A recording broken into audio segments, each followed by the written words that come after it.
اعوذ باللہ من الشیطان اللعین الرجیم بسم اللہ الرحمن الرحیم الحمد للہ وکفا وسلام علی عبادہ الذین اصطفیٰ. درود بھیجئے محمد و آل محمد علیہ السلام.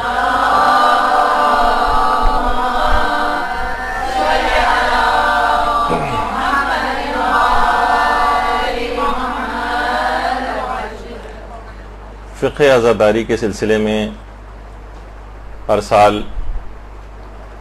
اس موضوع کچھ نئے موضوعات پر ہماری گفتگو ہوتی ہے. رسومات عزاداری آج کل ایک بہت حساس موضوع بن گیا ہے، اور جس موضوع پر آج ہم گفتگو کریں گے اس میں جس شخص کے بھی دماغ میں جو بھی نظریہ ہو اسے تھوڑی دیر کے لیے اس نظریے کو اور اپنی معلومات کو ایک طرف رکھ دیں اور کھلے اور خالی دماغ سے بالکل ان جو دو مسئلے آج خاص طور پر ہم ڈسکس کریں گے اسے بالکل کھلے دماغ سے اس کو سنیں. علماء اور مجتہدین کے فتاوے کیا ہیں، نظریات کیا ہیں، وہ کیا بات کہتے ہیں، اس کے مطابق پھر ہر شخص جو بھی اپنا نظریہ بنائے وہ آزاد ہے، اس کے مطابق وہ عمل کرے. تو آج جس موضوع کے اوپر ہماری گفتگو ہوگی، ایک سوال لوگوں کے دماغ میں بہت آتا ہے، لوگ بہت زیادہ پوچھتے ہیں کہ کیا بچے کے سر پر مثلا کوئی ولی جو ہے اس کا باپ یا کوئی رشتہ دار وہ سر پہ کچھ قمع وغیرہ لگا سکتا ہے. خواتین ہیں ظاہر ہے وہ تو اس مسئلے میں تھوڑی سی سینسیٹیو بھی ہیں، بچوں کے معاملات میں انسان اور زیادہ سینسیٹیو ہو جاتا ہے. لیکن رسومات عزاداری کے سلسلے میں بعض فقہی مسائل کی حقیقت یہ کہ حساسیت بہت بڑھ گئی. اچھا، اور یہ حساسیت غیر ضروری بھی ہے. مقلدین اس میں آپس میں باہم دست و گریباں ہو گئے. علماء اور مجتہدین کے لیول پر ایسا کچھ نہیں ہے. مقلدین اپنی جہالت کی وجہ سے آپس میں دست و گریباں ہیں. ان کی آپس میں لڑائیاں، ایک دوسرے سے بات چیت بند، ایک دوسرے کو برا بھلا کہنا.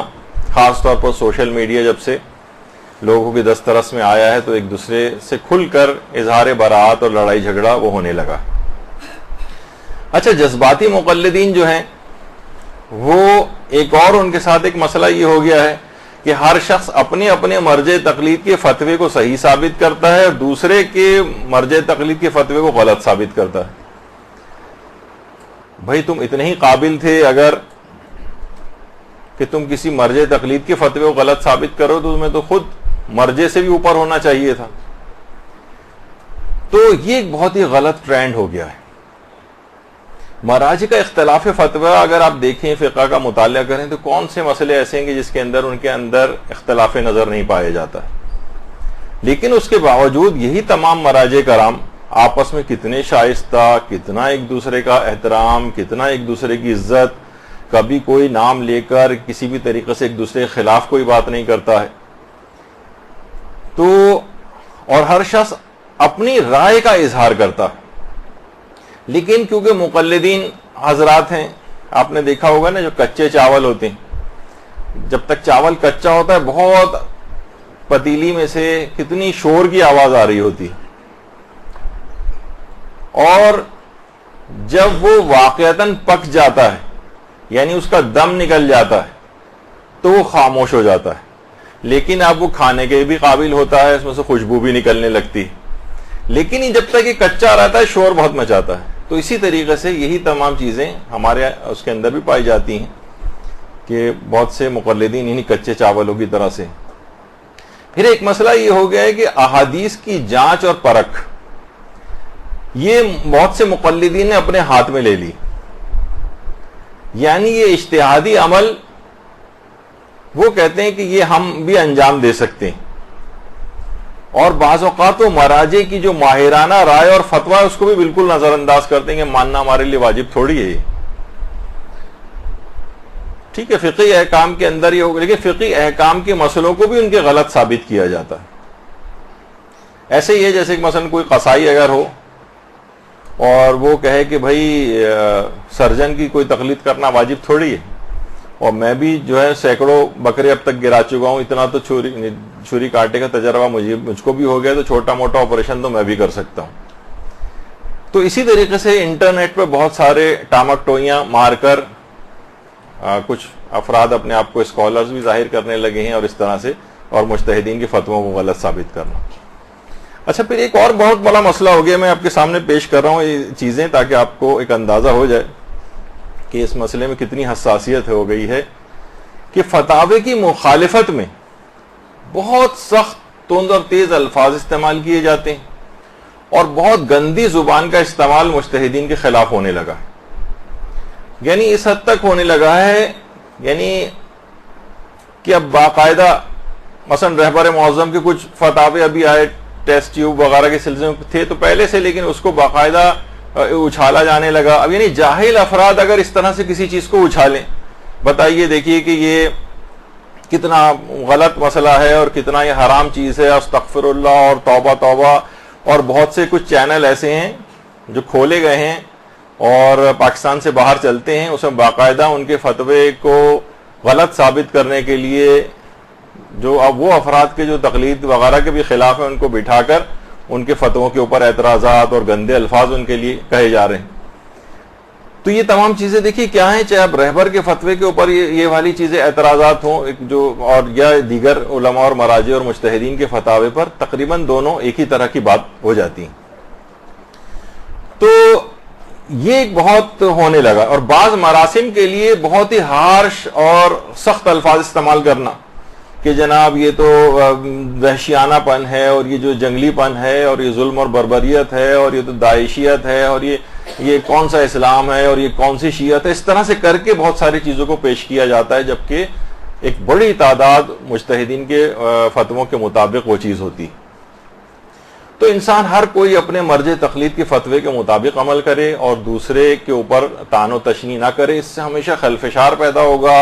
اس سے ہمیشہ اختلاف پیدا ہوگا, جھگڑے پیدا ہوں گے, آپس کے تعلقات خراب ہوں گے. مجتہدین جو عوام شیعہ ہے ان کا آپس میں اتحاد جو ہے وہ ختم ہوگا, مومنین باہم دست و غریبہ آپس کے اندر ہوں گے اور فائدہ دشمن کو ہوگا. تو دونوں طرف سے دیکھیے کچھ افراط اور تفرید, اور زیادہ تر میں نے یہ دیکھا کہ فتاوی مجتہدین سے لا علمی جس کی بنا پر یہ چیز ہوتی. مثلا اس کے اندر سے ایک یہ بھی آتا ہے, نابالغ بچہ مثلا اگر خود زنجیر یا قمع لگائے. اچھا میں اتنا تھوڑا سا بتا دوں, آپ میں سے اکثر خواتین نہیں ہیں, پچھلے سالوں میں شاید 2 سال پہلے زنجیر اور قمع زنی کے مسئلے میں جو مجتہدین کے فتاوے جو تھے وہ ہم نے سارے پیش کیے تھے یہاں پر, اور تقریباً وہ 5.5 گھنٹے کا درس تھا. اس میں تفصیل کے ساتھ اس کو بیان کر دیا, تو وہ تو ہم دوبارہ نہیں لا رہے. اس میں یہ والا پوائنٹ کی تفصیل نہیں آ سکی تھی کیونکہ پہلے ہی اتنا زیادہ ہو گیا تھا کہ کیا بچے, یعنی یہ فقہی حکم ہے نا, بہت سے لوگ ابھی بھی کہتے ہیں کہ کیا ہم بچے کے سر پہ قمع لگائیں. بہت سے لوگ نظر بھی مانتے ہیں اس کی کہ میرے ہاں بچہ پیدا اگر ہوگا تو میں اس کے سر پہ جو ہے مثلا قمع لگاؤں گا, یا عورتیں بھی بعض اوقات یہ نظر مانتی ہیں. تو اس کا فقہی حکم کیا ہے؟ تو اب ایک فقہی حکم کے طور پر سنیں, آپ کے سامنے فتوے بیان ہوں گے, پھر جو جس کا مقلد ہے اس کے مطابق عمل کرے. اچھا ایک تو یہ تھا ابھی کہ ممیز بچہ جو ہے خود زنجیر یا قمع لگائے. نابالغ ممیز یعنی سمجھدار جو ہوتا ہے 13 سال کا 14 سال کا یا بھی 15 سال مکمل نہیں ہوئے ہیں کہ وہ بالغ ہو, تو وہ اگر کر رہا ہے تو دیکھیے اس کے اوپر تو کوئی تکلیف شرعی نہیں ہے. یہ تو سب مجتہدین, یعنی اگر وہ کوئی اس پہ کوئی شرعی حکم آتا نہیں ہے. نابالغ اگر کوئی, کیا آپ یہ کہیں گے نابالغ کے لیے کام کرنا حرام ہے؟ نابالغ کے لیے حرام اور واجب کوئی چیز نہیں ہے کیونکہ ابھی وہ نابالغ ہے. پھر ایک مسئلہ یہ ہوتا ہے کہ کیا نابالغ اپنے ولی کی اجازت سے قمع زنی کر سکتا ہے, اپنے سر پہ قمع لگا سکتا ہے؟ یا ایک مسئلہ یہ ہوتا ہے کہ کیا ولی اپنے بچے کے سر پہ لگا سکتا ہے؟ یہ ایک مسئلہ لوگ اکثر بہم پوچھتے ہیں. اچھا اس میں دیکھیے ایک بہت بڑا مسئلہ یہ ہے کہ مقلدین کی مراسم عزاداری میں افراط و تفرید ہو گئی. بہت سے مراجع ایسے ہیں, اب اس میں بھی آپ سنیں گی جو پچھلا ہمارا درس تھا اور آج بھی آپ دیکھیں گی کہ مجتہدین میں آپس میں اس سلسلے میں اختلاف فتاوی ہیں. کچھ مجتہدین نے اجازت دی ہے. اچھا اجازت دینے کے معنی یہ نہیں ہوتے کہ اس میں بھی آپ افراط اور تفرید میں چلے جائیں. دیکھیے کچھ مراسم میں اجازتیں ہونا, کچھ اس میں حدود و قیود ہیں, کچھ شرطیں ہیں جن کی پابندی کرنا پڑتی ہے. مثلا اگر کوئی شخص اپنی حفاظت کے لیے پسٹل یا ایک چھوٹی سی گن بھی اپنے ساتھ رکھ سکتا ہے کوئی، لیکن وہی کہہ کے میں اپنی حفاظت کے لیے ایک پورا ٹینک لے کے اگر چل رہا ہوں، یا راکٹ لانچر اس نے کندھے کے اوپر لادا ہوا ہو اپنے کہ میں اپنی حفاظت ہر شخص کو کرنی چاہیے، تو لوگ کہیں گے بھائی پسٹل سے بھی کام چل سکتا تھا، آپ اتنا بڑا راکٹ لانچر اور ٹینک لانے کی کیا ضرورت تھی آپ کو؟ تو بعض اوقات یہ ہوتا ہے کہ جب کچھ لوگوں کو اجازتیں ملتی ہیں تو بہت سی اجازتوں کو بہت زیادہ بعض اوقات مس یوز بھی ہو جاتا ہے. مثلا اگر کچھ مجتہدین نے کہا کہ ہاں ٹھیک ہے اپنے کچھ خون بہا سکتے ہیں، اپنا کچھ سر پہ قمع لگا سکتے ہیں، تو اب وہ بہت بڑی بڑی تلواریں لے آئے، مثلا بہت بڑے بڑے خنجر لے آئے اور ایک عجیب ایک دہشت ناک ایک ماحول سا ایک پیدا ہو جائے، تو یہ وہی مقلدین والی بات ہے، اس کا مجتہدین کے فتوے وغیرہ سے اس کا تعلق نہیں. یہ میں اپنی طور پر اپنا ایک مشاہدہ بیان کر رہا ہوں، کوئی فقہ حکم نہیں بیان کر رہا ہوں. تو جو مجتہدین اجازت بھی دیتے ہیں وہ بھی آپ دیکھیں گے وہ کہتے ہیں فقط 1 یا 2 بوند اور سوئی کی ایک نوک کے برابر بس، مثلا بچے کے سوئی کی نوک کے برابر اس کے ایک وہ لگائیں اس کے اوپر، اور اس کی خاص مصلحت ہے بھی جو آگے چل کے بیان کروں گا، جو ان کے جو وہ مصلحت وہ لوگ بیان کرتے ہیں. ہمیں اپنا تو کوئی چیز یہاں پہ نہیں پیش کرنی ہے، مجتہدین کے فتاوے پیش کرنے. تو وہ یہ کہتے ہیں کہ اگر آپ دیکھیں بہت سے لوگ قمع بھی اگر لگانے تو اتنا معمولی سا بس آپ نے رکھا اور اتنا ہلکا سا ایک نشان پڑ جائے بس، یہ بھی بعض اوقات یہ مجتہدین کہتے ہیں کافی، سوئی کی ایک نوک کے برابر. 1 یا 2 بوند مشکل سے بھی اگر اس کا ہو جائے تو ٹھیک ہے، آپ اپنی اس نظر کو پوری کر سکتے ہیں، یا مثلا جو فائدہ آپ کو اس سے لینا ہے جو بھی وہ آپ کو اس سے فائدہ مل سکتا ہے اگر جن کے نزدیک جائز ہے. لیکن کوئی اس کے باوجود یہ کہے کہ نہیں بہت زیادہ افراد و تفرید کر دے اور بچے کو مثلا خون ہم خون کر دیا جائے، اور یہ وہ مجتہدین بھی یہ بات نہیں کہتے. اچھا اب میں آپ کو ایک سامنے تاکہ آپ کے سامنے ایک وہ آ جائے، مثلا موجودہ مجتہدین میں آیت اللہ حافظ بشیر نجفی کا یہ نظریہ ہے، اور کچھ مجتہدین کا اور بھی جو ابھی آگے چل کر آپ سنیں گے، تو بہتر ہے کہ میں ان کی آواز میں ہی آپ کو سنا دیتا ہوں کہ وہ کیا کہہ رہے ہیں. اب ان کا اپنا فتوے کو دماغ میں رکھیں کہ یہ اپنا فتویٰ بیان کر رہے ہیں اور اپنی ایک چیز بیان کر رہے ہیں. ضروری نہیں کہ آپ جن کی تقلید میں وہ مجتہد بھی یہ بات کہتا ہو، لیکن ہمیں اختلاف نظر تو مجتہدین کا ہے نا آپس کے اندر. وہ اپنا ایک فتویٰ بیان کر رہے ہیں، اپنی ایک چیز بیان کر رہے ہیں، ان سے ملتے جلتے فتاوے اور مجتہدین کے بھی ہیں، لیکن وہ بھی اس طرح کی افراد و تفرید نہیں کہہ رہے. کس طرح کی کہہ رہے ہیں مثلا وہ آپ ابھی سن سکتی ہیں. اب اعتراضات کیے جاتے ہیں، چھوٹے چھوٹے بچوں کے سروں پہ زخم لگائے جاتے ہیں. ارے یہ بچوں کو تربیت کے لیے ہے. جیسے بچہ 7 سال کا ہو جائے تو اس کو آپ تھپڑ مارتے ہیں نماز کے لیے. کیوں مارتے ہیں؟ یہ بھی بالغ نہیں ہوا ہے. کیوں مارتے ہیں؟ تاکہ اس کو نماز کی عادت پڑے. ہم اس کے سر پہ چھوٹا سا سوئی جتنا زخم کرتے ہیں تاکہ اس کو امام حسین کے غم میں خون بہانے کی عادت ہو جائے. جس طرح نماز سکھانے کی 7 سال کا ہو جائے تو ہم اس کو تھپڑ بھی ماریں گے اور اس کو چھڑیوں سے بھی ماریں گے اگر اس نے نماز کو چھوڑا. تو اسی طرح ہم امام حسین کے غم میں بھی بچیوں کو نہ لیں، اس پہ ہم ان کو کر کے برانگیختہ کریں گے تاکہ وہ اس حال کے بعد کہتے ہیں کہ بہتر یہ ہے کہ خون کا کسی کو دو، کسی محتاج کو وہ بھی دو یہ بھی دو. امام حسین کو 2-3 قطرے اس کو بوتل پوری دے دو، تمہیں ہدایت دے پوری بوتل دے دو اس کو امام حسین کو 2 قطرے خون کے. اور جہاد میں جاؤ، جہاد میں تو مجاہد نہ صرف اپنے خون کے قطرے دیکھ رہا، اپنی جان کو دے رہا ہے، دے وہ، لیکن امام حسین کے حق میں 2-3 قطرے خون سن کے بخل نہ کرے. یہ میرا فتویٰ ہے. 1-2 بوند بھی اگر نکل آئے تو کافی، اور ایک سوئی کی نوک کے برابر بھی اگر اس میں سوراخ کر دیا جائے، تھوڑا سا بس ایک کٹ لگا دیا جائے تو وہ چیز پوری ہو جاتی. تو بہرحال اب اس کو آپ نے دیکھا تو اس کی کچھ حکمتیں بھی انہوں نے بیان کی. اچھا اب اس میں کیا ہونے لگا ہے ایک اور چیز کہ بعض اوقات جو اس کے مخالفین ہیں وہ انہوں نے کچھ جھوٹی خبروں کا جو ہے وہ سہارا اس کے اندر لیا اور اپنے ذوق کے مطابق جھوٹے پروپیگنڈے کرنا شروع کی. اچھا بعض اوقات یہ ہوا جھوٹے پروپیگنڈوں کے اندر کیا چیز ہوئی کہ مثلا وہ فلاں جگہ پہ ایک آدمی تھا, وہ زنجیر و قمزنی کرتے ہوئے مارا گیا, وہ بچہ جو تھا وہ فلاں جگہ پہ جو ہے وہ اس کا انتقال ہو گیا, جھوٹی خبریں.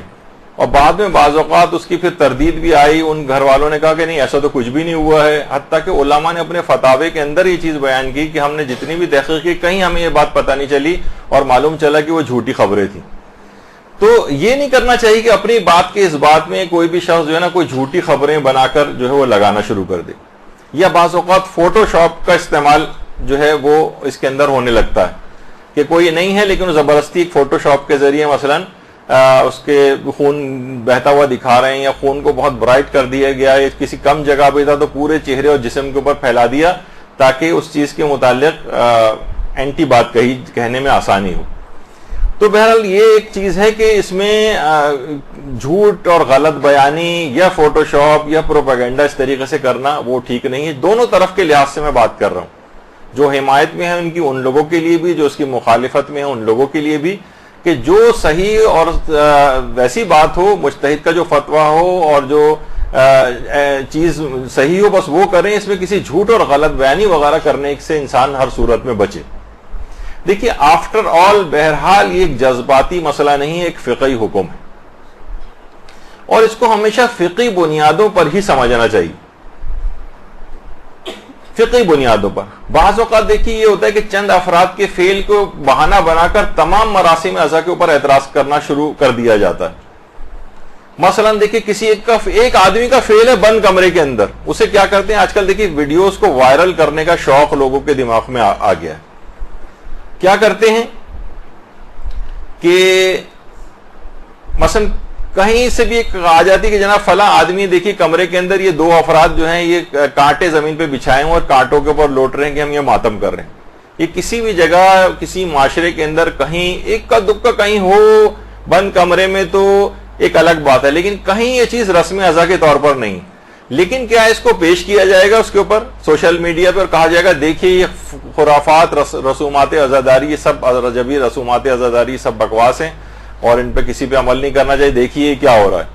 اچھا اب آپ کو پتہ نہیں کہ کون بنا رہا ہے, وہ تمام افراد جو بند کمرے میں جنہوں نے بنائی ہے ویڈیو اس کے بعد وہ ریلیز کر رہے ہیں, ان کے مقاصد کیا ہیں, اور سب دھڑا دھڑ ایک دوسرے کو وائرل کرنا شروع ہو جاتے ہیں اور پوری دنیا کے اندر بھی غیروں کے ہتھے وہ لگتی ہیں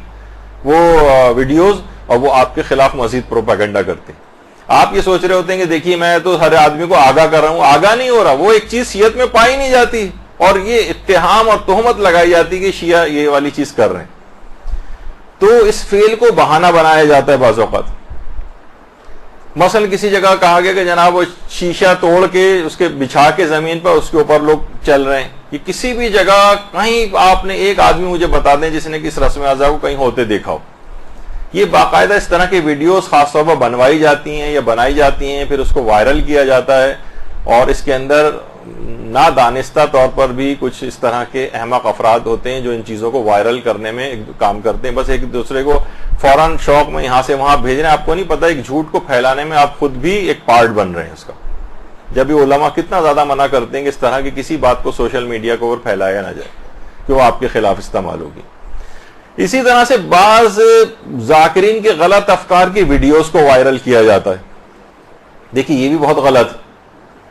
اس سے کیا ہوتا ہے شیعت کا ایک مذاق بن جاتا ہے. ابھی آپ نے دیکھا کہ پچھلے دنوں کچھ ویڈیوز اس طرح کی وائرل ہوئیں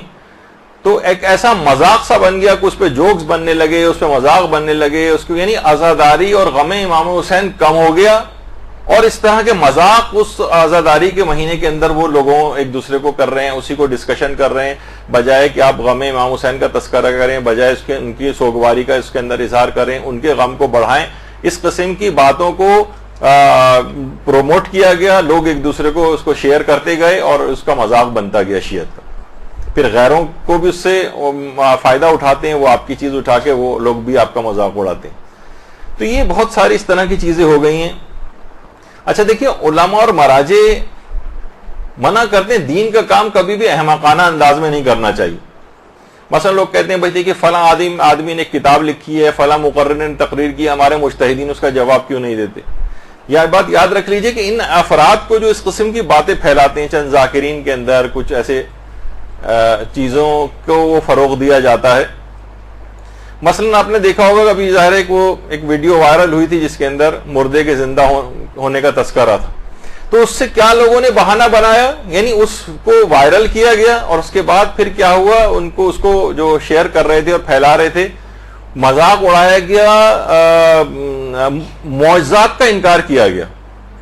یعنی بجائے کہ اگر بات ہوتی تو بھئی یہ فلاں واقعہ اس مخصوص جگہ کے اوپر پیش آیا تھا یا نہیں آیا تھا، یہ سچا ہے یا نہیں، کیا کس بات کی طرف رخ موڑا گیا اس کا. دیکھیں اس کو پہچانیں کہ معجزات سے کیا یہ افراد حضرت عباس یا دیگر افراد مردوں کو زندہ کر سکتے ہیں یا نہیں کر سکتے. تو لوگوں نے اس کا بھی مذاق اڑانا شروع کر دیا، حالانکہ ائمہ معصومین یا جو اس قسم کے برگزیدہ ہستیاں ہوتی ہیں یہ اللہ کی بارگاہ میں دعا کریں تو مردہ بھی زندہ ہو سکتا ہے. لیکن کیا ہے کہ اس کا بھی مذاق اڑا دیا گیا، یعنی معجزات کا انکار ہو گیا. علماء اور مجتہدین نے جو واقعات بیان کیے ہیں جس میں دعا کے اللہ سے دعا کے نتیجے میں مردے زندہ ہوئے، ان سب کا بھی مذاق اڑایا گیا. یعنی ایک تیر سے کتنے سارے ان لوگوں نے شکار کیے. یہ آپ لوگوں نے تو بعض اوقات لوگ کہتے ہیں بھائی مجتہدین کیوں اس کا جواب نہیں دیتے،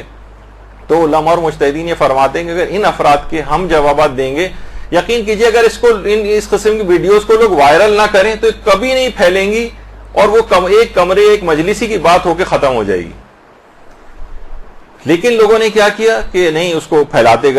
گئے اور ایسا لگا کہ جیسے سارے شیعہ جو ہے اسی قسم کی بات کر رہے ہیں. تو اگر اس کا جواب دیں گے تو اور زیادہ شہرت ہوگی اس کی. ایک دفعہ مجھے خود ایک شرف ملا تھا، مرحوم مولانا شیخ علی مدبر نجفی صاحب جو آیت اللہ سیستانی کے آیت اللہ خوئی کے بھی وکیل تھے، اور ایک دفعہ ایک شادی کی تقریب میں میرے پاس ہی بیٹھے ہوئے تھے تو انہوں نے بتانا شروع کیا کہ نجف میں ایک عالم نے ایک کتاب لکھی جس میں تمام مجتہدین کے فتووں کو اور باتوں کو غلط اپنے لحاظ سے اس نے ثابت کیا کہ دیکھیں ان کا یہ مسئلہ غلط، ان کا یہ مسئلہ غلط، فلاں مجتہد کا یہ مسئلہ غلط. وہ کتاب اس نے چھپوا بھی دی، اور نجف ہی میں کہہ رہے ہم لوگ اس زمانے میں وہاں طالب علم تھے اور اس کی کتاب کو اس وقت وہاں پہ بڑی شہرت ملی اور لوگ تقاضا ہی کر رہے تھے کہ مجتہدین اس کی کتاب کا جواب دیں. مجتہدین نے کہا نہیں، اگر ہم جواب نہیں دیں گے تو یہ کتاب یہیں کی یہیں ختم ہو جائے گی، اور جواب دیں گے تو یہ کتاب ہمیشہ کے لیے زندہ ہو جائے گی، جس کو نہیں بھی پڑھنا ہوگا نا وہ بھی اس کو پڑھے گا. دیکھیے ایک چیز ہوتی ہے شبہ سازی، یعنی ایک خود سے ایک شبہ ایجاد کریں. میں نے ایک زمانے میں بہت ابتدائی طالب علمی کے دور میں ہم لوگ میڈیکل کالج میں ہوتے تھے تو وہاں ایک عالم نے درس دینے شروع کیے، کہا کہ میں ابتدائی 15 یا 20 درس ان دلائل کے دوں گا جس میں یہ ثابت کروں گا کہ خدا نہیں ہے، اور پھر ان تمام 21ویں درس سے ہم شروع کریں گے کہ خدا ہے، ثابت کریں گے کہ وہ باتیں غلط تھیں. تو ہم نے دیکھا کہ 10 15 20 درس تک تو کچھ لوگ رہے، اس کے بعد جب وہ واقعی ثابت کرنے کے اوپر آئے کہ اللہ ہے تو وہ مجمع آدھے سے بھی کم رہ گیا تھا. یعنی شبہ ایجاد ہو گئے اور ان کی تشفی بعد میں ان کے جوابات نہیں ملے. تو ضروری نہیں ہے کہ اس قسم کی باتوں کے اگر جواب دیں تو ہر کوئی پڑھے گا. اچھا مثلا فلاں کا جواب آیت اللہ سیستانی نے دیا، اب اس آدمی کی کتاب مشہور ہوگی، جس کو نہیں بھی پڑھنا ہوگا وہ پڑھے گا وہ جا کر. جس زمانے میں وہ سلمان رشدی نے کتاب سیٹینک ورسز وغیرہ لکھی تھی تو لوگ جس کو نہیں بھی پڑھنا وہ بھی جا کے کہتا تھا کہ یار کیا لکھا ہے اس کے اندر، ذرا ہم بھی پڑھیں. یعنی اس کو ایک تجسس اس کے اندر ہونے لگا. خیر وہ تو اس کے قتل کے فتوے کے بعد سے تو وہ جس طرح سے اس کا جو ہے وہ انجام لوگوں کے سامنے رہا، کس طرح سے وہ بچتا بچاتا پھرتا ہے اور پوری دنیا اور آخرت دونوں اس کی تباہ و برباد ہوئی اپنی جگہ. تو شیخ علی مدبر کہنے لگے کہ ہم لوگ مجتہدین سے کہتے تھے، مجتہدین کہتے تھے نہیں اس کی کوئی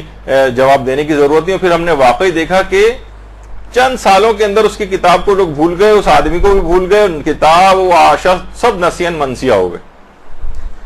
تو یہی والی چیز ہمارے ساتھ بھی ہے کہ ہم ایسے افراد کو، ایسی باتوں کو اگنور کریں، اس کو پھیلائیں نہیں، اس کو وائرل نہیں کریں. تو یہ جو شور و غوغا یہ سب کچھ ہے، یہ سب ان کو بڑھانے سے ہوتا ہے. اور ہر شخص کو چاہیے کہ وہ اپنے مرجع کے فتوے کا احترام کرے، اور جو اس کا مرجع نہیں ہے اس کے بھی فتوے کا احترام کرے. دیکھیے سب کے پاس اپنے دلائل ہیں. اچھا یہ جب یہ مقلدین آپس میں شروع کرتے ہیں، مثلا آیت اللہ سیستانی وہ مقلد ہے، وہ مثلا کسی اور مجتہد کے فتوے پہ اعتراض شروع کر دے اور اس کے خلاف دلائل بیان کرنے لگے، تو کیا ہوگا کہ پھر وہ دوسرے مجتہد جو ہے اس کا نمائندہ آغا سیستانی پہ اعتراض کرنے شروع کر دے گا، اور وہ جو کسی کی بھی تقلید نہیں کرتے وہ سارے مجتہدین کے فتووں کو کرنے لگیں گے، جیسے اب ہونے لگا ہے۔ جناب آغا رہبر نے مثلا شطرنج کا جو ان کا فتویٰ ہے وہ بھی ایک خاص تناظر کے اندر ہے، شطرنج کو مطلقاً انہوں نے حلال نہیں کیا، اس معاشرے کے اندر جہاں جوئے کا کوئی تصور شطرنج کے ساتھ نہ رہے وہاں انہوں نے کہا ہے کہ اس کو کھیلنے کی اجازت ہے۔ لیکن وہ معاشرے اگر یہ نہیں کہا کہ شطرنج حلال ہے، نہیں، جب وہ جوئے کے حالات سے ہی خارج ہو گئی تو کہتے ہیں کہ پھر اس کی حرمت کا وہ حکم نہیں رہتا، اور ہر ایک کے پاس اپنے دلائل ہیں، امام خمینی کا بھی یہی نظریہ تھا مثلا۔ لیکن جس معاشرے کے اندر اب بھی یہ چیز ہے اور اب بھی آلات جوا میں شامل ہوتی ہے وہاں پر یہ اب بھی حرام رہے گی،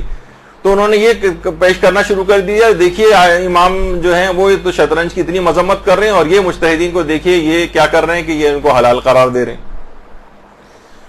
مور حلال ہے، آیت اللہ سیستانی کا نظریہ، وہ کہتے ہیں دیکھیے فلاں فلاں روایت کے اندر تو مور امام نے حرام قرار دیے، یہ حلال قرار دے رہے ہیں۔ تو یہ مقلدین نے اس قسم کے کام اپنے ہاتھوں میں پکڑ لیے کہ ان کا فتویٰ صحیح ہے، ان کا فتویٰ غلط ہے۔ ہر مجتہد کے پاس اپنے فتوے کے دلائل ہوتے ہیں اور اس کا ہر مجتہد کے فتوے کا احترام کرنا ضروری ہے، خواہ وہ آپ کے اپنے مرجع تقلید کے فتوے کے برخلاف فتوی کیوں نہ ہو۔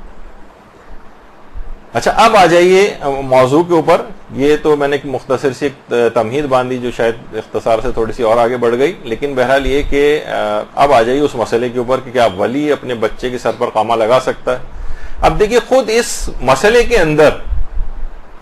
کئی گروہ مجتہدین۔ پہلا گروہ ہے جو کہ قائلین حرمت ہے، جو یہ کہتا ہے کہ نہیں یہ کام نہیں ہو سکتا، ولی یہ کام نہیں کر سکتا، بچے کے سر پر ایسا کوئی کٹ نہیں لگا سکتا کہ جس سے خون نکلے۔ ان میں کون قائلین حرمت میں کون کون شامل ہیں؟ ان میں ایک آیت اللہ خامنئی رہبر معظم شامل ہے۔ وہ یہ فرماتے ہیں کہ نہیں، کوئی بھی شخص اپنے بچے، ولی بھی وہ تو خیر اصلاً دیکھا جائے تو خونی ماتم ہی کے رہبر خلاف ہیں، اور وہ بڑوں کے لیے بھی اور بچوں دونوں کے لیے اس کام کو ممنوع قرار دیتے ہیں۔ اور قائلین حرمت میں جو دوسرا نام ہے وہ آیت اللہ ناصر مکارم شیرازی کا، وہ بھی اس کو منع کرتے ہیں۔ اچھا، یہ ہو گیا ایک گروہ جو ان کے مقلدین یہ کام نہیں کر سکتے، بلکہ اگر کسی نے نظر اس طرح کی کسی عورت نے مانی اور وہ ان دونوں میں سے کسی کی تقلید ہو، ان دونوں مجتہدین کی میں سے کسی کی، تو اس کی وہ نظر جو ہے وہ باطل ہے، وہ اس کے اوپر عمل نہیں کر سکتی وہ عورت یا کوئی مرد اپنے بیٹے کے لیے۔ دوسرا ہے گروہ ہے قائلین سکوت، جو کہ اس مسئلے میں خاموش ہیں، ان کا اصلاً کوئی فتویٰ موجود نہیں۔ جیسے دماغ میں لوگوں کے آتا ہے کہ کیا نابالغ کے سر پر ولی قامہ لگا سکتا ہے، آیت اللہ سیستانی کا اس سلسلے میں کیا نظریہ ہے؟ تو اصلاً آیت اللہ سیستانی نے اس مسئلے میں، اس مسئلے کی حساسیت کی وجہ سے، اس کی بھی ہم ایک تفصیل بیان کر چکے ہیں قامہ زنی والے مسئلے میں، کہ وہ بالکل خاموش ہیں، ان کا کوئی فتویٰ اس سلسلے میں نہیں پایا جاتا۔ اچھا، ایک فتویٰ اگرچہ ان کے نام کے حوالے سے، ان کے ایک وکیل کے حوالے سے مشہور ہوا ہے کہ انہوں نے بھی منع کیا ہے، لیکن دیکھیے بتا دوں ایک بات کہ وکلاء جو ہیں مجتہدین کے، وہ فتویٰ بیان تو کر سکتے ہیں لیکن اپنی کوئی رائے الگ سے دینا، اگر وہ کوئی بیان کریں بھی تو ضروری نہیں کہ مجتہد کی بھی وہی رائے ہو۔ آپ یہ کہیں بھائی ان کے وکیل ہیں تو وکیل ہیں، ٹھیک ہے، وہ خمس جمع کرنے کے سلسلے میں وکالت ہے، کچھ اجازتیں ان کے پاس ایکسٹرا ہوتی ہیں، لیکن وہ ان کی طرف سے کوئی فقہی مسئلہ بنا نہیں سکتے۔ مثلا مجتہد کے ایک وکیل ہیں جو خود ہی قریب الاجتہاد ہیں، اور ہمارا بھی ان سے رابطہ رہتا ہے، یعنی کبھی ہم ان سے پوچھیں گے آغا اس میں آغا ذرا اس کا بتائیں کہ یہ فتویٰ اس سوال کا جواب کیا ہے، تو وہ اپنا جواب جو ہوتا ہے وہ بیان کرتے ہیں۔ پھر ہم ان سے پوچھتے ہیں کیا آغا سیستانی کا بھی یہی نظریہ ہے، تو وہ کہتے ہیں نہیں ان کا نظریہ یہ نہیں، ان کا یہ ہے، یا ان کا فتویٰ مجھے معلوم نہیں۔ یعنی بعض اوقات وہ اپنی رائے بھی کیونکہ خود قریب الاجتہاد ہیں یا شاید مجتہد ہو گئے ہوں تو وہ اپنی رائے بیان کر دیتے ہیں، جبکہ ہیں ان کے وکیل، تو وہ اصلاً آغا سیستانی کی رائے نہیں ہوتی۔ تو اس لحاظ سے ایک فتویٰ ان کے حوالے سے مشہور ہوا ہے لیکن وہ ثابت نہیں ہے، کیونکہ اصلاً آغا سیستانی نے اس مسئلے میں کبھی کوئی فتویٰ دیا ہی نہیں۔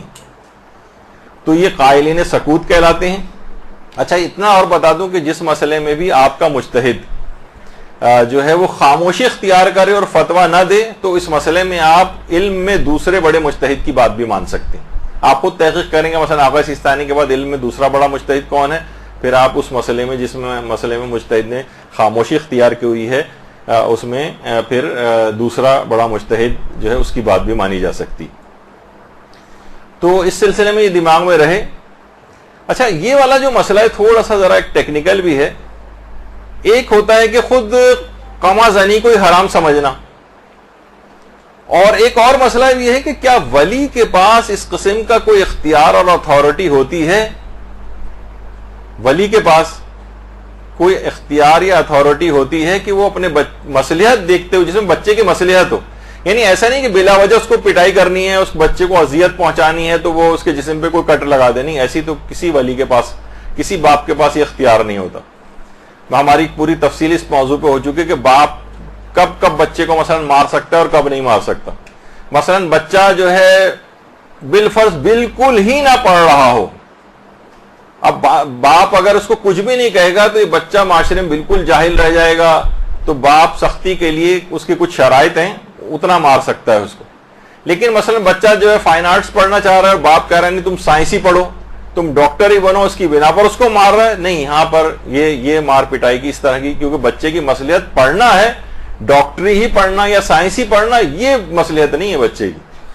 اس پہ مارنے پیٹنے کی اجازت نہیں ملے گی. خیر اس کے الگ تفصیلی مسئلے. تو کچھ علماء یہ کہتے ہیں نہیں, باپ کے پاس یہ والی ولایت ہے ہی نہیں کہ وہ اس طرح کا مار سکے کہ جسم پہ کوئی کٹ لگا سکے اس کے, یا بچے کے جسم سے کوئی خون نکال سکے. وہ چاہے وہ زنجیر اور قمازنی کے خلاف نہ ہو, جیسے کہ آگے چل کر میں اس کی مثال بھی دینے والا ہوں ان مجتہد کی, کہ وہ کہتے ہیں کہ اگرچہ زنجیر و قمازنی جائز ہے لیکن ولی کے پاس یہ والا اختیار نہیں کٹ لگانے کا, تو وہ دوسرے انداز سے اس کو منع کرتے ہیں, لیکن وہ ابھی بات آگے چل کر آئے گی. تو کیا اس قسم کی کوئی ولایت باپ کے پاس ہے یا نہیں, یہ خود ایک اختلافی موضوع ہے. کچھ علماء کہتے ہیں کہ ولی کے پاس اتنی اتھارٹی ہے کہ وہ بچے کی مصلحت دیکھتے ہوئے, دینی یا دنیاوی فائدہ دیکھتے ہوئے وہ اس اپنے اختیار کو استعمال کر سکتا ہے. اچھا یہ دو گروہ ہوئے. پہلا گروہ کیا تھا, جو منع کرتا تھا, بالکل حرام قرار دیتا ہے, ان میں دو مراجع مجتہدین کے نام آپ نے سن لیے. دوسرا گروہ خاموش ہے, یعنی جس نے اس میں کوئی فتویٰ نہیں دیا, اس میں آغا سیستانی شامل. اور تیسرا گروہ ہے قائلین جواز, وہ مجتہدین کہ جو کہ اس کو جائز سمجھتے ہیں شرائط کے مطابق, کہ ظاہر ہے کہ بہت زیادہ جسمانی ضرر کوئی واقع نہ ہو. مثلا خود آیت اللہ بہجت. اب اگر کوئی بھی لوگ, ابھی آپ جو نام سنیں گے اتنے بڑے بڑے مجتہدین کے, اگر آپ اس عمل کو اس طور پہ اس کو وائرل کریں گے کہ دیکھیے کیا وحشیت, کیا بربریت, کیا فلاں چیز, یہ سب کچھ ہو رہی ہے اور یہ کس قسم کے غلط فتوے دیے جا رہے ہیں, تو گویا آپ اب آیت اللہ بہجت کے بھی خلاف آپ اب ان تمام, میں سیریز پیش کر رہا ہوں آپ کے سامنے تاکہ ایک دوسرا رخ بھی آپ کے سامنے آ جائے کہ جب آپ اس قسم کی زبان استعمال کرتے ہیں تو اس کی زد میں کتنے مقدس مجتہدین اور علماء آ جاتے ہیں. آیت اللہ بہجت. آیت اللہ بہجت سے باقاعدہ آج بھی ان کی جو آفیشیل ویب سائٹ ہے اس پہ آپ جائیں, جو مرکز تنظیم و نشر آثار حضرت آیت اللہ بہجت کے نام سے بھی ہے, ان کی پوری آفیشیل ویب سائٹ ہے. اس میں احکام عزاداری میں نظر قمازدن بفرزند 1079 مسئلے کا نمبر ہے.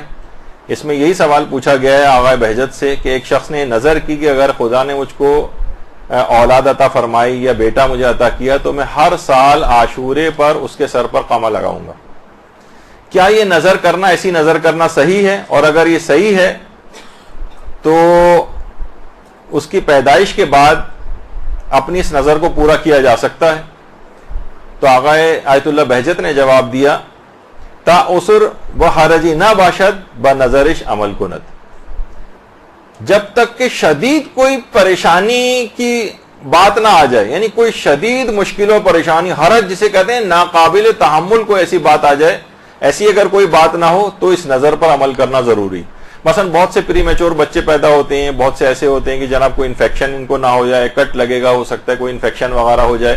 تو اس موقع پر اس نظر کو پورا نہ کیا جائے گا. لیکن اگر ایسا کوئی مسئلہ مشکل والا نہیں ہے تو اس نظر پر عمل کرنا ضروری.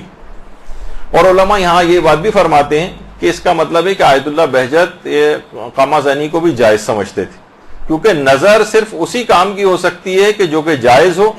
بلکہ اسے راجع بھی ہونا چاہیے، یعنی شرعی لحاظ سے اس میں کوئی رجحان شرعی پایا جانا چاہیے۔ اس کا مطلب ہے کہ آیت اللہ بہجت اس بات کے بھی قائل تھے، آیت اللہ بہجت دینی اور دنیاوی مصلحت اگر بچے کی اگر ہے تو اس لحاظ سے اس ولایت کے بھی قائل تھے کہ ولی کو اتنا جسمانی اس کو مثلا کوئی کٹ لگانا ہے، اس کی بھی اجازت مل سکتی ہے اگر بچے کی اس کے اندر کوئی مصلحت پائی جا رہی، یعنی آغا اس بہجت کے اندر یہ دونوں باتیں تھیں، اس کام کو جائز بھی سمجھتے تھے اور ولی کے لحاظ سے بھی اس ولایت کے قائل تھے کہ وہ یہ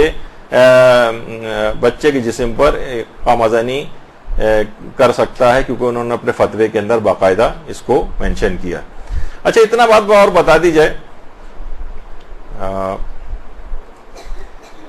ایک اور کتاب ہے ان کی البرہان القاطع،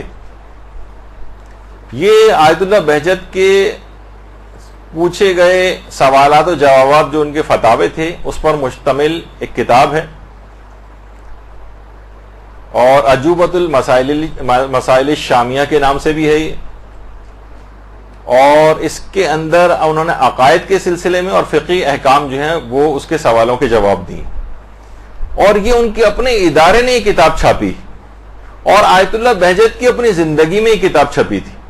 دیکھیے آیت اللہ بہجت کے حوالے سے ان کی سے باتیں جو چیز پیش کی جاتی ہیں ان میں بہت ساری باتیں غیر معتبر بھی ہیں، یعنی پھیلائی گئی ہیں کہ آیت اللہ بہجت نے کہا جبکہ اس کا کوئی ویسا ریفرنس نہیں ہوتا۔ بعض اوقات اتنی زیادہ وہ چیز اس کے اوپر موجود ہوتی ہے کہ مثلا ہم بیان کرنے والے یا تحقیق کرنے والے بھی بہت سارے اور جو افراد ہیں وہ بھی دھوکہ کھا جاتے ہیں۔ مثلا ایک دفعہ ایک درس ہوا تھا، میں اس کا بھی بیان کر دوں کہ مثلا میں نے خود ہی کسی درس میں بیان کیا تھا کہ آیت اللہ بہجت کے قرآن جو ان کے زیر استعمال تھا اس کے حاشیے میں فلاں جملہ لکھا ہوا تھا، امام زمانہ کے لحاظ سے ایک بات اس کے اندر کی گئی تھی۔ درود بھیجیے محمد علیہ محمد۔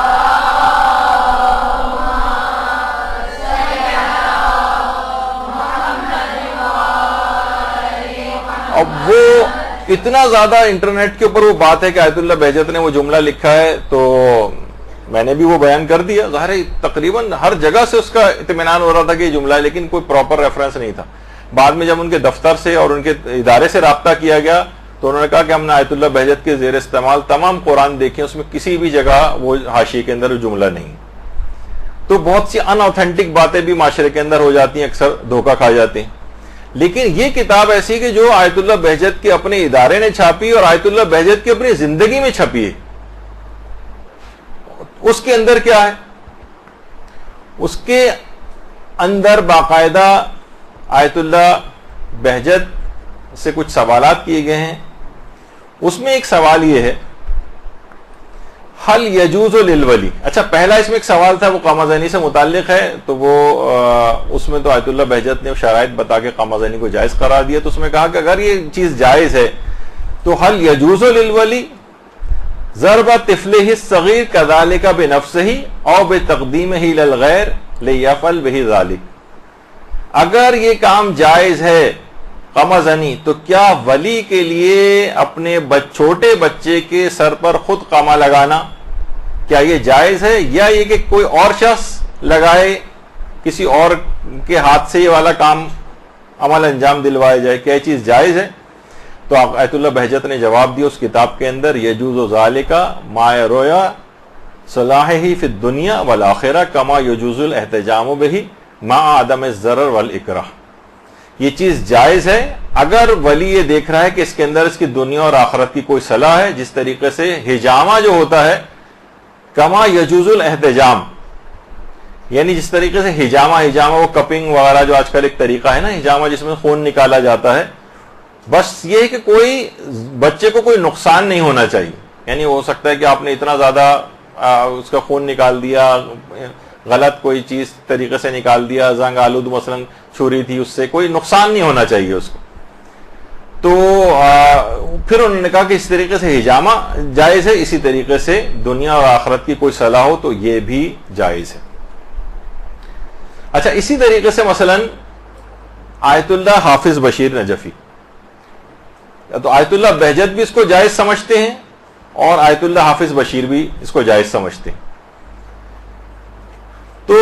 ان سے بھی یہ سوال پوچھا گیا کہ بچے کے اوپر قما یا زنجیر زنی کرنے کا کیا حکم ہے؟ تو انہوں نے جواب یہی دیا کہ اگر بچے کا والد اس میں بچے کی کوئی مصلحت دیکھتا ہے، مثلا وہ اسے سانحہ کربلا کے احیا اور اس کی یاد کو باقی رکھنے کے لیے بچے کو اسی عمر سے مشکلات اور آلام برداشت کرنے کا عادی بنانا چاہتا ہے،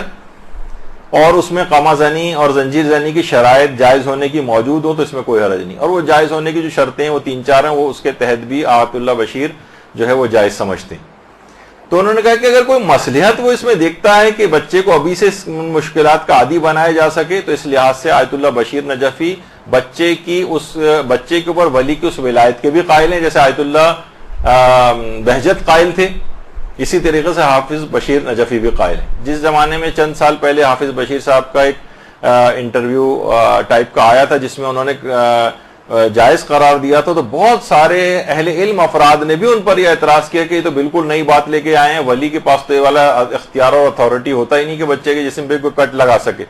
جبکہ ان کی نگاہ میں شاید دیگر مراجع کے فتاوے نہیں تھے کہ اتنی بڑی تعداد علماء کی ہے، ایک خاص تعداد کے جو کہ اس کام کو جائز سمجھتی ہے اور ولی کے پاس اس اتھارٹی کی قائل ہے۔ تو بہرحال انہوں نے، اور وہ کہتے ہیں زیادہ نہیں، صرف ایک انہوں نے اپنے وہ تقریر آپ اگر ان کی سنیں تو اس کے اندر ہے کہ ایک سوئی کی نوک کے برابر آپ اس کو بس ایک کٹ لگائیں، 1-2 بوند بھی نکل آئے تو کافی ہے کہ بچہ، تاکہ دیکھیے بہت سی چیزیں ہمارے ہاں ذرا بہت سینسیٹیو بھی ہیں، جیسے میں نے ایک دفعہ کہا بھی تھا کہ ایکیوپنکچر کا جو ایک طریقہ علاج ہے ہمارے ہاں، تو کتنا لوگ اس سے ڈرتے ہیں کہ جسم میں اتنی ساری سوئیاں لگی ہوئی ہیں، ایک سوئی سے بچہ، سب سے زیادہ بچہ کو جو ڈرایا جاتا ہے دیکھیے تو وہ اللہ بابے سے ڈرایا جاتا ہے یا ڈاکٹر صاحب سے ڈرایا جاتا ہے۔ ہمارے پاس بھی کبھی کوئی رشتہ دار بچے وغیرہ لے کے آتے ہیں تو وہ شرارت کر رہا ہوتا ہے تو کہیں گے خبردار خاموش ہو جاؤ نا ڈاکٹر صاحب ابھی انجیکشن لگا دیں گے آپ، یعنی اس کو انجیکشن سے اتنا خوف دلایا گیا ہے کہ وہ ڈاکٹر کی شکل دیکھتے ہی بعض اوقات ہم حیران ہوں گے، بچے تو آپ کہیں پہ بھی لے جائیں، لیکن بعض اوقات کلینک میں آتے ہی بچہ ڈاکٹر کی شکل دیکھتے ہی ایسا رونے لگتا ہے کہ جیسے پتہ نہیں کیا ہو گیا اس کے ساتھ، اتنا ڈرایا گیا اس کو۔ تو بعض اوقات معمولی سا 1-2 ڈراپ بھی نکل آئے ہمارے ہاں تو اس کو بہت خطرناک چیز سمجھا جاتا ہے، جبکہ اسکن ذرا سی کٹ لگتا ہے اس کے اندر عام طور پر بھی آپ دیکھتے ہیں کہ اس میں سے 1-2 بوند قطرے جو ہے وہ نکل آتے ہیں۔ تو بہت سی چیزیں بہت زیادہ سینسیشنلائز اور وہ بھی ہو گئی ہیں اور اس میں بہت حساسیت پیدا ہو گئی۔ تو آیت اللہ حافظ بشیر نجفی کا بھی یہ نظریہ ہے، وہ چند شرائط کے ساتھ اس کو جائز بھی سمجھتے ہیں اور بچے پر باپ کی اس ولایت کے بھی قائل ہیں۔ اچھا، پھر اس کے بعد کہ 1-2 بوند بھی اگر ہو جائے تو بس کافی ہے اور اس سے وہ مقصد حاصل ہو جاتا ہے۔ اچھا، اس میں پیچھے کچھ دلائل بھی ہیں بھی آگے چل کر۔ تیسری اور شخصیت جو موجودہ زندہ مجتہدین میں ہے، آیت اللہ صادق روحانی۔ آیت اللہ صادق روحانی نے اپنی کتاب جو قربان الشہادہ، قربان الشہادہ، اس کے اندر 20 مسئلے کو لکھا ہے۔ اس میں پہلا مسئلہ تو یہ کہا، ضمناً ایک اور بھی انہوں نے چیز بیان کر دوں کہ بہت سارے افراد یہ کہ جن کے نزدیک جائز بھی ہے زنجیر و قما زنی، لیکن ان کی مثلا والدین اگر انہیں منع کر رہے ہیں اور ان کو اذیت ہو رہی ہے ان کے اس عمل سے، تو ان سے پوچھا بھی گیا کہ اگرچہ یعنی ان کے فتوے میں جائز تھا، لیکن اگر کوئی شخص کرنا چاہے زنجیر و قما زنی کرنا اور لیکن اس کی والدہ اس کو منع کر رہی ہوں، تو انہوں نے جواب دیا کہ اگر وہ کر رہی ہوں، اگر وہ شخص کر رہا ہو زنجیر و قما زنی اور اس کے کرنے سے اس کی والدہ کو اذیت پہنچ رہی ہو، تو پھر اس کے لیے جائز نہیں ہوگا، اس کے لیے حرام ہو جائے گا، کیونکہ والدین کو اذیت پہنچانے بچانا یہ حرام ہے اور اس حرام سے بچنا واجب ہے۔ تو وہ ایک الگ مسئلہ ہے کہ بعض اوقات اس طرح سے بھی جائز ہونے کے باوجود چیز حرام ہو جاتی۔ پھر اس کے بعد اگلا سوال کیا گیا ان سے، یہ اور زیادہ واضح، ان سے یہ پوچھا گیا کہ حل للاب ولایہ علی الولد الصغیر بان یجرح رأس ولدہ حتی یخرج الدم التدبیر وماذا لو کان الولد صغیرا جدا، یعنی کیا باپ کو اس بات کی ولایت ہے کہ وہ چھوٹے بچے کے سر پر جراحت کر سکے یہاں تک کہ خون نکل آئے، جسے تدبیر کہتے ہیں، یعنی خونی ماتم وغیرہ قما وغیرہ لگانا، خاص طور پر جبکہ بچہ بہت چھوٹا ہو۔ تو ان کا تو نظریہ یہ ہے آیت اللہ صادق روحانی کا، تدبیر الآباء لابنائہم، باپ کی بیٹے کے اوپر قما لگانا زائدن علی جوازہ، جائز سے بھی زیادہ عمل حسن اور راجح، یعنی بہت بہتر عمل ہے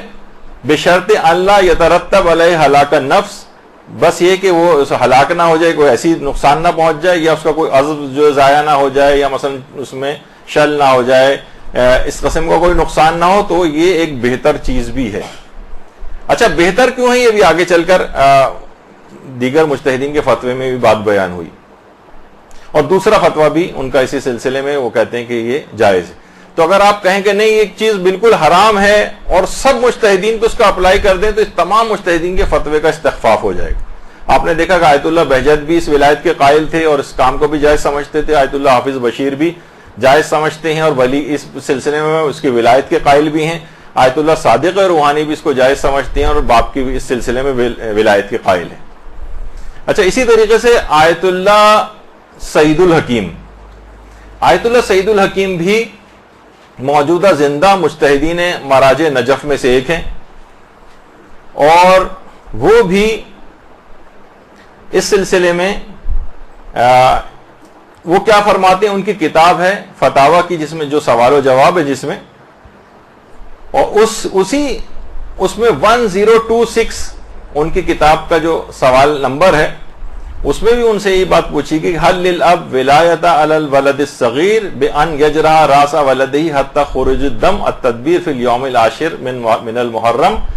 وما ذا لو کان الولد صغیرا جدا واذا کان ذلک غیر جائز افیدونا بالدلیل۔ یعنی ان سے پوچھا گیا کہ بچہ اگر بہت چھوٹا ہے تو کیا باپ اس کے سر پر 10 محرم کے روز کمال جو ہے وہ لگا سکتا ہے، جبکہ اگر بچہ بہت چھوٹا، اگر یہ کام جائز نہیں ہے تو اس کے جائز نہ ہونے کی کیا دلیل ہے؟ تو انہوں نے کہا کہ نعم لہ الولایت لا ذالک، جی ہاں باپ کے پاس اس بات کی ولایت ہے کہ وہ بچے کے سر پر قمع لگا سکتا، یعنی آیت اللہ سعید الحکیم کا بھی یہ فتویٰ۔ دوسرا یہی سوال، پھر سوال پوچھا گیا ایک شخص نے کہ اعظم قلبی علان اطبر ولدی الصغیرین حاضہ السنہ فی العاشر من المحرم، یعنی پورا بہرحال مسئلہ یہ بنے گا کہ میرا ارادہ یہ تھا کہ میں بچے کے سر پہ جو ہے اپنے بچوں کے سر پہ قمع لگاؤں 10 محرم کے روز، تاکہ ان کی تربیت ہو جائے شاعر حسینیہ کے لیے، اور بہرحال الحمدللہ میں نے اپنے اس ارادے کو پورا کیا، بچوں کو کوئی نقصان بھی نہیں پہنچا، تو کہیں مجھے دیت تو نہیں دینی پڑے گی؟ دیکھیں کسی کو اگر آپ مثلا جسمانی نقصان پہنچائیں تو اس کے اوپر دیت دینا واجب ہو جاتی جسم سے اگر خون نکالیں۔ تو انہوں نے جواب دیا کہ ولی اگر دیکھ رہا ہے کہ بچے کی اس میں کوئی مصلحت ہے تو جازا لہو ذالک، یعنی اس کے لیے جائز ہے، ولا تترتب علیہ دیہ، اور اس پہ کوئی دیت بھی مرتب نہیں ہوگی، یعنی اس کو دیت نہیں دینا ہے۔ یعنی اب آپ دیکھیں کہ موجودہ مجتہدین میں سے ہی آیت اللہ بہجت بھی اس کی ولایت کے قائل تھے باپ کی اس سلسلے میں، اور اس عمل کو بھی جائز سمجھتے تھے، سعید الحکیم بھی جائز سمجھتے ہیں اور اس قسم کی ولایت کے بھی قائل ہیں، حافظ بشیر بھی اس کے اندر آ گئے، صادق روحانی بھی آ گئے۔ اچھا پھر اس کے بعد آیت اللہ شیخ شمس الدین وائزی، آیت اللہ شیخ شمس الدین وائزی سے بھی یہ سوال پوچھا گیا، تو انہوں نے بھی اس سلسلے میں بس یہ کہا کہ کسی شخص کی نگرانی میں بچے سے قمع زنی کروائی جا سکتی بشرط سے کوئی نقصان نہ پہنچے، اور وہ نگران بھی اس کام کے لیے ولی سے اجازت لے۔ اس کا مطلب ولی کے پاس ان کے فتوے میں بھی اس بات کی یعنی اس بات کی انہوں نے فتویٰ دیا ہے کہ ولی کے پاس یہ والی اتھارٹی بھی ہے کہ وہ بچے کے سر پر قمع لگا سکتا۔ اچھا اب یہ دیکھیے سب آپ نے کھلے دل کے ساتھ بس علماء اور مجتہدین کے فتاوے سنے، تاکہ آپ کبھی بھی، میں یہ چاہ رہا ہوں کہ کبھی بھی کہ دوسرے ہمارے مجتہد کے خلاف بھی کیوں نہ ہو، تب بھی ہم اس کے فتوے کا احترام کریں کہ نہیں ایک مجتہد اور مرجع کا فتویٰ ہے، ہم اس کے خلاف زبان استعمال کریں گے، اس کو برا بھلا کہیں گے تو مجتہدین کے فتاووں کا استخفاف ہوگا، یعنی ان کے معاشرے کے اندر وقت اور ویلیو گر جائے گی، حتیٰ کہ ہمارے اپنے مجتہد کی ویلیو گر جائے گی جن کا ہم دفاع کر رہے ہیں۔ تو نتیجہ کیا ہوگا کہ لوگوں میں آپس میں وہ ہوگا، آپ ان کے مجتہد کو برا کہیں گے، وہ پلٹ کے آپ کے مجتہد کو برا کہے گا اور آپس میں اختلاف اور انتشار ہوگا۔ تو آیت اللہ شمس الدین وائزی بھی یہ کہتے ہیں۔ اچھا اسی طریقے سے آیت اللہ شیخ محمد سند، یہ بھی زندہ مجتہدین میں سے، باقاعدہ ان کے انٹرنیٹ پہ کتنے درس خارج وغیرہ بھی ہوتے ہیں، ان سے بھی یہ والا سوال پوچھا گیا کہ کیا باپ جو ہے وہ قمع زنی کر سکتا ہے چھوٹے بچے پر، اور خاص طور پہ جو بچہ ہے بالکل دودھ پیتا بچہ ہو اگر، تو کیا باپ کے پاس اس قسم کی کوئی ولایت ہوتی ہے؟ تو انہوں نے کہا کہ روایات کے اندر حجامہ کا استحباب نص کے ذریعے ثابت ہے، یعنی بالکل صحیح اور معتبر روایتیں حجامہ کی. حجامہ یعنی جسم سے خون نکالنا، فاسد خون وغیرہ نکالنا. وہ کہہ رہے ہیں اس کا ہم کئی مرتبہ اس سلسلے میں فتاوے بھی دے چکے ہیں. اچھا دیکھیے حجامے کا ایک چیز اور اب آپ کو بتا دی جائے کہ حجامہ آپ کو پتا ہے کہ آج کل کپنگ وغیرہ ایک طریقہ علاج بہت مشہور ہوا ہے، آج کل جگہ جگہ اس کے کلینکس بھی کھلنے لگے ہیں، لیکن یہ تو بہت پرانا ایک اس زمانے میں، اب تو خیر ذرا انسٹرومنٹ ذرا ماڈرن ٹائپ کے ہو گئے ہیں. پہلے تو جونکوں کے ذریعے حجامہ ہوتا تھا، لیچس لگواتے تھے جسم پر. خود روایت میں کہ ہمارے چھٹے امام جونکے جو ہے وہ لگوایا کرتے تھے.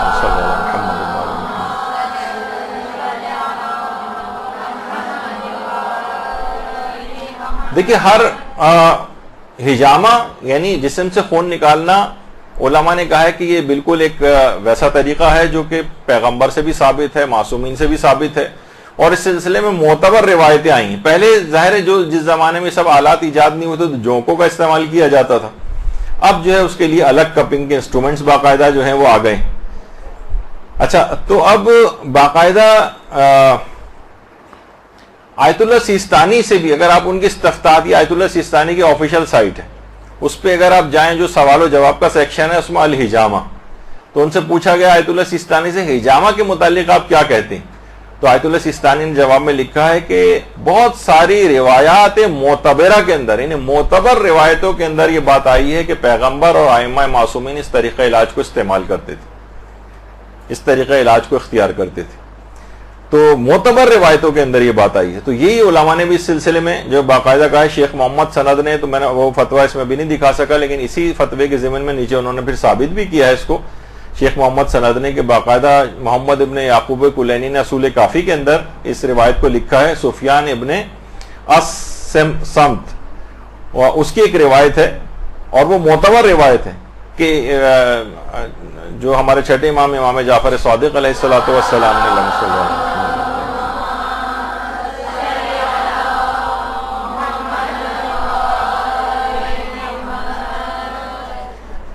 فرمایا کہ ہر 4 مہینے کے بعد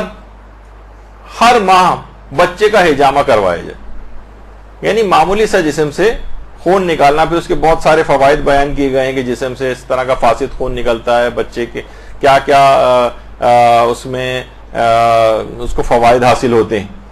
شیخ صدوق نے ملا یحذر الفقی میں تو بہت سے علماء نے حجامہ سے دلیل بنائی ہے اس کو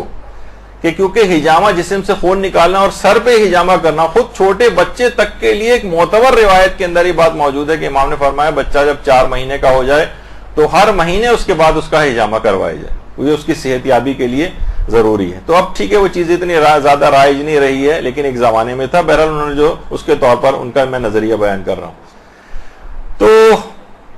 اس کے علاوہ آیت اللہ صادق روحانی سے بھی باقاعدہ سوال پوچھا گیا، تو اس میں بھی انہوں نے باقاعدہ جو اس کو حجامے کی قسم قرار دیا ہے، تدبیر کو، یعنی جو خونی ماتم ہوتا ہے، کہتے ہیں کہ اس سے مثلا اس نیت سے بھی اگر کوئی شخص کرے کہ میرے جسم سے فاسد خون نکل جائیں، اس کے فوائد حاصل ہوتے ہیں. تو میں ان علماء کے نظریات آپ کے سامنے سب پیش کرتا جا رہا ہوں کہ یہ اس طرح سے اس کے پیچھے علمی بنیادیں اور روایات ہیں کہ جس پہ انہوں نے یہ فتاوے دی ہیں. اچھا اسی طرح سے باقاعدہ علماء سے پوچھا گیا کہ کیا باقاعدہ یہ جو تدبیر ہے حجامہ مستحبہ کی اس کے اندر شمار ہوتی ہے؟ تو انہوں نے جواب دی کہ جی ہاں شمار ہوتی ہے. اچھا اب دیکھیے اگر آپ کہیں کسی بھی چیز کو فوٹو شاپ کے ذریعے اگر آپ کو بہت خطرناک کوئی چیز ثابت کرنی ہے، مثلا آج سے 50-60 نوجوان اس کام پہ لگا دیے جائیں کہ بچوں کے جو کان چھیدے جاتے ہیں، اور اس وقت جب کان چھیدے جا رہے ہوتے ہیں ان لڑکیوں کے تو اس وقت جو ان کی شکلوں کی کیفیت ہوتی ہے، جو خون ٹپک رہا ہوتا ہے یا مثلا کوئی بھی اس طرح سے چیزیں، تو کتنی ان کو تکلیف ہو رہی ہوتی ہے، بچوں کے اوپر کتنا ظلم کیا جا رہا ہے. کوئی کان چھیدنے کو اس طرح سے ضروری تو نہیں ہے، کوئی اور طریقے کا، کوئی یہ نہیں کہ یعنی کان باقاعدہ اس انداز سے کہ جس کے اندر بندہ ڈالنا ویسے الگ سے ضروری ہو، کوئی اس طرح کی تبلیغ کرنا شروع کر دے. ویسے اتنا اور بتا دوں کہ بچے کی پیدائش کے جو مستحبات ہیں اس میں ایک ہے کان میں سوراخ کرنا، بلکہ دونوں کانوں میں سوراخ کرنا، دائیں کان میں نیچے کی طرف لو میں اور بائیں کان میں اوپر والی جو حصہ کان کا ہوتا ہے وہاں پر سوراخ کرنا. کتنے علماء نے مثلا اس چیز کو لکھا. لیکن اگر اس کو فوٹو شاپ کر کے ان کے تاثرات وغیرہ لے کے بچوں کے مثلاً کہ جناب ان کو کتنی تکلیف ہو رہی ہے، آپ خواتین تمام اس مرحلے سے بچپن میں گزری ہوں گی، تو کیوں بچوں کے اوپر اتنا ظلم کیا جائے اور ایک پوری مہم بنائی جائے، تو اس سلسلے میں بڑی تبلیغ ہو سکتی ہے، اور ایک اس میں فوٹو شاپ کا اور اضافہ کر دیا جائے تو خون میں لت پت چیزیں بھی جو ہیں وہ بہت برائٹ کر کے دکھائی جا سکتی ہیں. حتیٰ کہ بچوں کی جو ہجامہ اور کپنگ آج کل ہو رہی ہے بچوں کی، اچھا میں اتنا اور بتا دوں، ابھی علماء کے فتوے بھی آئیں گے. ہجامہ کے لیے آپ کہیں گے یہ تو بیماریوں کے علاج کے لیے ضروری ہوتا ہے، جیسے سرجری کے اندر بھی خون نکلتا ہے. نہیں، ہجامہ میں بیماری بھی ہونا ضروری نہیں، صرف یہ کہ صحت مند رہنے کے لیے بھی انسان ہجامہ بہت رائج ہے. یعنی آدمی صحت مند رہے، جسم سے اس کے فاسد خون نکلتا رہے، تو بچوں کے لیے بھی اس لحاظ سے یعنی کوئی بیماری نہیں ہے. لیکن مثلا لوگ بچوں کا اب اس کو اگر کوئی کہے کہ جناب دیکھیں بچوں کو اتنا خون نکالا جا رہا ہے، بچوں کو کتنی تکلیف جو ہے اس سلسلے میں ہو رہی ہوگی، اور ایک خوفناک اور دہشتناک ایک فضا اس کے اندر پیدا کی جائے، تو یہ بھی ایک حرام چیز ہو جائے گی. جبکہ روایات معتبرہ کے اندر اس طریقہ کار کو معصومین کے استعمال کرنے کا طریقہ کار جو ہے وہ بیان ہوا ہے. تو بہرحال اب دیکھیے یہاں پر پھر وہی بات ہو جائے گی کہ جو قائلین حرمت ہیں وہ تو آپ نے دیکھ لیا کہ رہبر اور ان کے اور آیت اللہ ناصر مکارم و مقلدین وہ اپنے بچوں کو نہ اس کی اجازت دے سکتے ہیں، نہ خود کام یہ والا کر سکتے ہیں. لیکن اس کے بعد اتنی بڑی تعداد ایسی ہے علماء کی جس میں آیت اللہ بہجت ہیں، مثلا آیت اللہ صادق روحانی ہیں، اور آیت اللہ سعید الحکیم ہیں، اور آیت اللہ حافظ بشیر نجفی ہیں، اور اس کے علاوہ آیت اللہ جمیل حمود عاملی. انہوں نے تو باقاعدہ اس میں پورا اس میں روایات بھی لکھی ہیں ہجامہ کے سلسلے میں کہ تدبیر کا الحجامہ، یہ ہجامہ ہی کی ایک قسم ہے، اور اس میں پیغمبر اور حتیٰ کہ چھوٹے بچوں تک کے ہجامے کے لیے جو روایات آئی ہیں، اور اس میں انہوں نے یہ بھی کہا ہے کہ ضروری نہیں کہ بچہ جو ہے بیماری ہو، بلکہ صحت مند شخص کے لیے، چھوٹا بڑا عورت مرد سب کے لیے اس کے اندر اس کی جو معتبر روایتیں آئی ہیں اس کا استحباب ثابت. اس طرح آیت اللہ شیخ شمس الدین واعظی ان کا بھی یہی فتویٰ ہے. اس کے علاوہ آیت اللہ شیخ محمد سند کا بھی یہی فتویٰ ہے. تو آپ نے دیکھا کتنے مقدس علماء اور بزرگ علماء اس میں شامل ہیں. تو اس میں آپ اگر ایک اس طرح کی اس میں حساسیت پیدا کریں اور اس کو وحشیت اور بربریت اور فلاں اور پتہ نہیں کیا کیا اس کے اندر قرار دے دیں، اور ان تمام علماء کے فتووں کا جو مذاق اڑانا شروع کر دیں، تو ایک شیعت کے اندر خلفشار اور انتشار برپا ہو جائے گا. آپ کہیں ٹھیک ہے ان کا یہ نظریہ، ان کے مقلدین چاہیں تو اس کے اوپر عمل کریں، لیکن ہم جو ہے گندی زبان استعمال کر کے اور علماء اور مراجع کے خلاف، ان کے فتاوی کے خلاف استعمال کرنا یہ بالکل جائز نہیں. جس طریقے سے رہبر کا اگر کوئی کے خلاف کوئی وہ کرے کہ ان کا یہ فتویٰ غلط ہے، جیسے کہ بہت سے ٹی وی چینل ایسا کر رہے ہیں، ان کا فتویٰ دکھاتے ہیں، امام خمینی کا فتویٰ کل ہی دیکھا کہ امام خمینی کی تحریر الوسیلہ سے ایک مسئلہ نکال کر باقاعدہ اس کو جو ہے پھیلایا جا رہا تھا کہ دیکھیے کتنا خلاف اسلام مسئلہ انہوں نے معاذ اللہ یہ بیان کیا. تو یہ لوگوں کے ہاتھوں میں ایک عجیب کھلونا جو ہے وہ اس کو بنایا جا رہا ہے. اس کو آپ سمجھیے کہ کسی بھی مجتہد کی توہین وغیرہ کرنا پھر یہ دوسروں کو موقع مہیا کرے گا کہ وہ آپ کے مجتہد کو بھی برا بھلا کہنے لگے. اچھا، اتنا جو لوگ اس کو انجام دیتے ہیں وہ کہتے ہیں کہ ہم اس کی اس یاد کے طور پر بھی مواسات کے عنوان سے یہ کام کرتے ہیں کہ وہ ششمہا جو شہید ہو گیا تھا اس کی شہادت اور مظلومیت کا پوری دنیا کو پتہ چلے کہ اس نے کس طریقے سے زخمی ہو کر امام کے ہاتھوں میں دم توڑا تھا. تو ہم چھوٹے بچوں کو جو قمع لگاتے ہیں کہ کچھ خون نکالتے ہیں تو ایک مواسات اور ہمدردی کے جذبات کا ایک اظہار ہوتا ہے. یہ خود ایک الگ ایک ٹاپک ہے کہ مواسات کے اندر یہ چیزیں شمار ہوتی ہیں. یہ ہم خود وہ قمازنی والے لیکچر میں تفصیل سے ڈسکس کر چکے ہیں. اچھا، بہت سے علماء اور مراجع ایسے ہیں، بہت سے تو نہیں، جس میں چند ایک ہیں، جیسے آیت اللہ اسحاق فیاض. آیت اللہ اسحاق فیاض اگرچہ قمازنی کو جائز سمجھتے ہیں، لیکن کہتے ہیں کہ نہیں، باپ کے پاس یہ والی ولایت نہیں ہے کہ بچے کو کوئی کٹ لگا سکے. یعنی وہ مسئلہ ایک الگ ہے اور یہ والا مسئلہ ایک بالکل الگ ہے. جب بھی میں نے کہا کہ اس میں دو مسئلے الگ الگ ہو جاتے ہیں، تو وہ کہتے ہیں کہ نہیں، باپ کے پاس اصلاً یہ ولایت نہیں ہے قمازانی اور اس سے ہٹ کر، ورنہ کوئی شخص خود کرنا چاہے تو وہ کہتے ہیں کہ جائز ہے. بلکہ ان کا جو فتویٰ ہے وہ تو یہ کہتے ہیں کہ التدبیر حزناً و جزاءً علی الحسین جائز و امر محبوب. یعنی وہ کہتے ہیں کہ ایک چیز جائز بھی ہے اور بہتر چیز بھی ہے، شرط صرف یہ ہے کہ اللہ یکون فیہ ضرر معتد بہ، سوائے کہ کوئی شدید نقصان نہ پہنچے اس سے. تو وہ اگرچہ اس کے جائز اور پسندیدہ ہونے کے بھی قائل ہیں، لیکن کہتے ہیں کہ ولی اپنے بچے کے سر پر قامہ نہیں لگا سکتا. آیت اللہ اسحاق فیاض. تو بہرحال یہ دو الگ مسئلے، ان کو آپس میں بعض اوقات ملا دیا جاتا ہے. تو یہ ایک دماغ میں یہ چیز رہنی چاہیے. کہ اس سلسلے میں علماء کے فتاوے الگ ہیں. اب جو رہبر کی اور آیت اللہ ناصر مکارم شیرازی کی تقلید میں ہو وہ اس کام سے باز رہیں اور نہ کریں اس کو. دیگر مجتہدین کے مقلدین اگر کرنا چاہیں وہ کر سکتے ہیں. آیت اللہ سیستانی کے مقلدین کیونکہ ان کا فتویٰ موجود نہیں، یا تو وہ احتیاط کریں اس کام کو نہ کریں، یا اس مسئلے میں دوسرے بڑے مجتہد کی بات تحقیق کر کے دیکھیں کہ وہ کیا کہتا ہے. وہ اگر اجازت دیتا ہو تو کر سکتے ہیں، اجازت نہیں دیتا تو نہیں کر سکتے. یہ بس اس کا ایک حل ہے. لیکن مراجع کے فتاوے کا پوسٹ مارٹم کرنا اور جاہل افراد جو ہے فٹ بال کی طرح سے مراجع کے فتاوے اور ان سے کھیلیں اور ہر شخص کو زبان درازی کرنے کا حق جو ہے وہ اس کے اوپر مل جائے، یہ اس بات کی اجازت اسلام نہیں دیتا. جس کو اتنا شوق ہو وہ ایسا کرے کہ وہ اجتہاد تک پہنچے اور اپنی رائے کو دلائل کے ساتھ درس خارج میں جو اس کا فورم ہے اصل جگہ وہاں پر بیان کرے. لیکن فیس بک کی تھڑوں کے اوپر بیٹھ کر اور جاہل افراد کے درمیان بیٹھ کر اپنی اسکالری بگھارنا یہ نقصان کا سودا ہے. اس کے سوا اس میں کوئی چیز بھی نہیں ہے. اور کسی بھی شخص کو اس بات کی اجازت نہیں کہ غیر مجتہد کو کہ وہ مراجع کے فتووں کا اس طرح سے فتووں کا مذاق اڑائے، استہزاء کرے ان کے ساتھ. تو بہرحال حقیقتاً وہ جو ملتا ہے کہ جاہل اگر خاموش رہتا تو اختلاف ختم ہو جاتا. یہ سارا اختلاف ہے صرف جاہلوں میں، ورنہ علماء اور مجتہدین کے تو فتوے کتابوں میں انہوں نے دیے ہوئے ہیں اور آپس میں ایک دوسرے سے انتہائی عزت و احترام کے ساتھ اپنی رائے بیان کر دی. یہ سارا بگاڑ اور جو خلاف ورزی ہے یہ مقلدین کے اندر پائی جاتی ہے، جن کو اپنی اصلاح کرنے کی ضرورت ہے. تو ایک تو ہو گیا یہ والا موضوع. نتیجہ آخر میں صرف یہ نکلا کہ ہر شخص اپنے مرجے کے مطابق عمل کرے اور اپنے مرجے کے خلاف اگر کوئی دوسرا نظریہ پایا جاتا ہے کسی اور مجتہد کا، نہ اس کا مذاق اڑائے، نہ اس کا استہزاء کرے، نہ اس کو باطل ثابت کرے، ورنہ یہی اس کے اپنے مرجے کے ساتھ ہونے لگے گا اور ایک معاشرے کے اندر خلفشار پیدا ہوگا جو پیدا ہونا شروع ہو گیا ہے. اور کچھ دنوں بعد یہی افراد جو آج کر رہے ہیں نا اور اس بات کی عادت ڈال لیں کہ ہمیں تو عقل اپنی استعمال کرنی ہے، اندھی تقلید نہیں کرنی، یا پھر اپنے مجتہد کے فتوے کے اندر بھی یہ پسندیدہ فتووں کو لیں گے اور جو فتویٰ پسند نہیں آئے گا اسے چھوڑیں گے. بات اس سے آگے جائے گی یہاں تک کہ بالکل تقلید کو چھوڑ بیٹھیں گے. یہ ایک بہت خطرناک معاملہ ہے جس کی طرف متوجہ ہونے کی ضرورت ہے. برحمتك يا أرحم الراحمين وصلى الله على محمد وآله